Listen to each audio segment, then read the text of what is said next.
A very good morning, student. Today is your SST class. I am going to teach SST chapter 4, the southern plateau of दक्षिणी पठार। इसके पहले के video में हमने southern plateau के बारे में पढ़ा था, उसकी लोकेशन, क्लाइमेट, फिजिकल फीचर्स और river of the plateau region. आज की हमारी टॉपिक है the hills of the plateau region, पठारीय क्षेत्र के पहाड़ी। The Deccan Plateau is bounded by the Western Ghat on the west and Eastern Ghat on the east and the Satpura Hills in the north. Deccan पठार जो है, दक्कन का पठार जो है वो पश्चिम में पश्चिमी घाट से, पूर्व में पूर्वी घाट से और उत्तर में सतपुरा हिल से घिरा हुआ है। The Vindhya and the Satpura Hills separated the Indo-Gangetic plain of northern India from the plateau regions of South India. Vindhya और सतपुरा हिल्स दक्षिण भारत के पठारीय क्षेत्र को उत्तर भारत के भारत गंगा के मैदान को अलग करते हैं। पठारीय क्षेत्र से उत्तर भारत के भारत गंगा के मैदान को अलग करते हैं।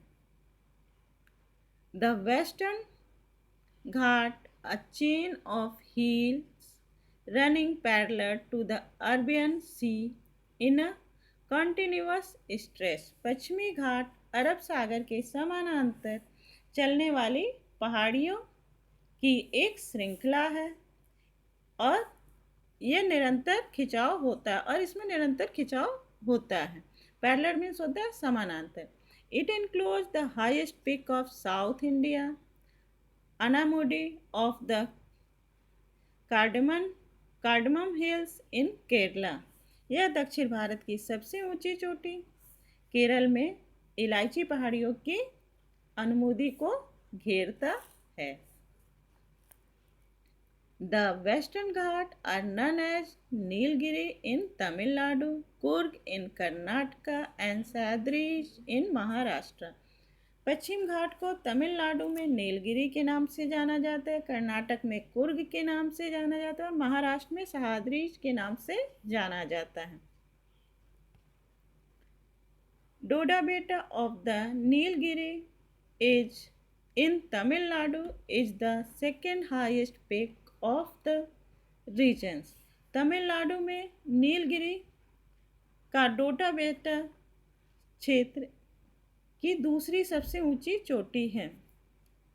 तमिलनाडु में नीलगिरी का डोडा बेटा जो है वो क्या है, वो सबसे दूसरी हाईएस्ट पिक्स है।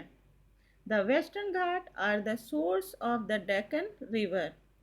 पश्चिमी घाट डेक्कन रिवर का स्रोत है।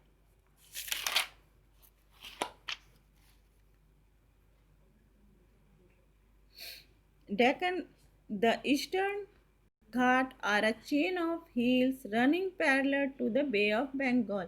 पूर्वी घाट बंगाल की खाड़ी के समानांतर चलने वाली पहाड़ियों की एक श्रृंखला है।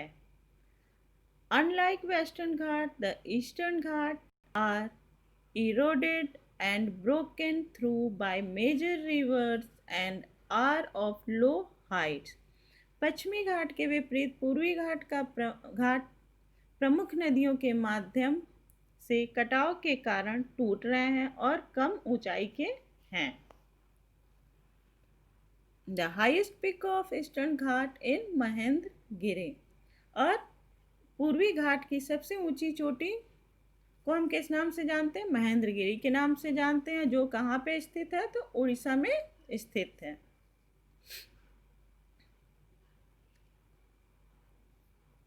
The Western Ghat and the Eastern Ghat meet at Nilgiri of Tamil Nadu. Pal Ghat, Thal Ghat and Bhor Ghat are natural passage of the Western Ghat. पश्चिमी घाट और पूर्वी घाट तमिलनाडु के नीलगिरी में मिलते हैं। पाल घाट, थाल घाट और भोर घाट पश्चिमी घाट के प्राकृतिक मार्ग हैं। हमारी अगली टॉपिक है state across the southern plateau. दक्षिणी पठार किस स्टेट से होते हुए जाते हैं, इसके विषय में पढ़ेंगे। The Malwa plateau and Chota Nagpur plateau spread through parts of Gujarat, Rajasthan, Madhya Pradesh, Chhattisgarh, Orissa, Jharkhand from west to east. Malwa का पठार और छोटा नागपुर का पठार गुजरात, राजस्थान, मध्य प्रदेश, छत्तीसगढ़, उड़ीसा के कुछ हिस्सों से होकर पश्चिम से पूर्व की ओर निकलता है। The Deccan Plateau extends to the southern part of Gujarat, Maharashtra, Karnataka, Odisha, Telangana, Andhra Pradesh and Tamil Nadu. Deccan Plateau Gujarat, Maharashtra, Karnataka, Orissa, Telangana, Andhra Pradesh और तमिलनाडु के दक्षिण भाग में फैला है। अब हमारी टॉपिक है people of the plateau regions, पठारीय क्षेत्र के लोग। अब इस टॉपिक में हम पढ़ेंगे पठारीय क्षेत्र के लोग किस तरह के ड्रेस पहनते हैं, कैसे इनका जीवन यापन होता है, इनके रहने का क्या तरीका है, किस चीज़ पे डिपेंड है, ये सारी चीज़ें हम इस टॉपिक में देखेंगे। The plateau reason is thinly populated, जो पठारीय क्षेत्र है वह बहुत ही यहाँ पे कम जनसंख्या पाई जाती है। The Malwa and the Chota Nagpur plateaus are covered by dense deciduous forest on a large scale। और मालवा और छोटा नागपुर पठार जो है वो बहुत ही घने जंगलों, बड़े पैमाने पर घने जंगलों से घिरा हुआ है। सो ट्रेवल लार्ज स्केल मीन्स बड़े पैमाने पर। सो ट्रेवल पीपल, ट्रेवल मीन्स होता है आदिवासी। Tribal people like Bhils, Gond, Wardlis and Bastar dwell here, leading a very simple life in harmony with nature। और यहाँ की जो आदिवासी जनजाति भील, गौड़, वार्लिस, बस्तर, ये सारी पूरी तरह से देखा जाए तो प्रकृति पे इनका जीवन यापन बहुत ही सादा जीवन यापन फुली डिपेंड है। The men wear mainly dhoti, achkan and turban. और यहाँ के जो पुरुष हैं वो ज़्यादातर धोती, अचकन और पगड़ी का प्रयोग करते हैं। Women wear saris and blouse, और महिलाएं साड़ी और ब्लाउज पहनती हैं। और ghagra and choli in their own style, या घाघरा और चोली अपने स्टाइल में वो पहनते हैं। The main occupation of the people are agriculture and mining. और यहाँ के लोगों का जो मेन व्यवसाय है, ऑक्यूपेशन मीन्स व्यवसाय, व्यवसाय क्या है, एग्रीकल्चर खेती एंड माइनिंग खनन। खनन होने का मेन रीजन क्या है कि ये जो भी प्लेट्यू रीजन्स हैं यहाँ पे सबसे ज़्यादा मिनरल पाए जाते हैं, मालवा और छोटा नागपुर प्लेट्यू में। As the plateau regions in rich in mineral, और यहाँ यह खनिज पदार्थों के लिए बहुत ज़्यादा यहाँ पाए जाते हैं। People are also employed in mineral based industry, और यहाँ के लोग ज़्यादातर खनिज आधारित उद्योगों में ही नौकरी करते हैं। Importance of the plateau region, the southern plateau is a store of mineral like iron, coal, manganese, bauxite, aluminium, copper and limestone।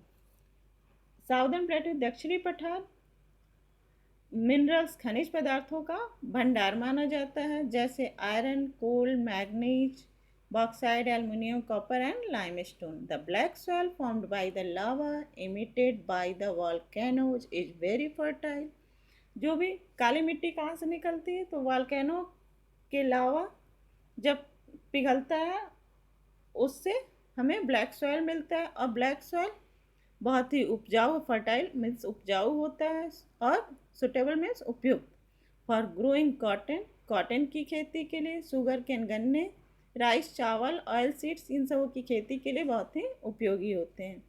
Multipurpose dams across the large fast flowing river, और मल्टीपर्पज मतलब बहुउपयोगी dams जो कि large fast बड़ी और तेज बहाव वाली नदियों के क्षेत्र में बनते हैं। Are used for generating hydro electricity, जो कि हाइड्रो इलेक्ट्रिसिटी मीन्स होता है पन बिजली के उत्पादन के लिए उपयोग किया जाता है। The forest of the plateau region provide timber means होता है लकड़ी। The forest of plateau regions, जो पठारी क्षेत्र के जंगल है वहाँ से हमें वह लकड़ियाँ हमें मिलती हैं।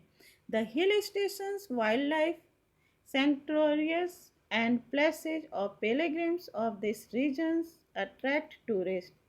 Hill stations, wild wildlife sanctuaries wildlife sanctuaries means होता है आपका वन्य जीव अभ्यारण्य एंड प्लेस ऑफ पिलग्रिम्स, और वह जगह वह तीर्थ स्थान जो है, पिलग्रिम मीन्स होता है तीर्थ स्थल, pilgrimage of this regions attract tourist, ये सारे टूरिस्ट को अट्रैक्ट करते हैं, आकर्षण का केंद्र है। The plateau reason enriched with valuable natural resources, और पठारीय क्षेत्र नेचुरल रिसोर्सेज प्राकृतिक संसाधन के लिए समृद्ध हैं। Contributes to the economic growth of nations, और यह राष्ट्र के एक आर्थिक ग्रोथ में हेल्प करते हैं। Okay, thank you, have a nice day. अगले वीडियो में हम अगले टॉपिक को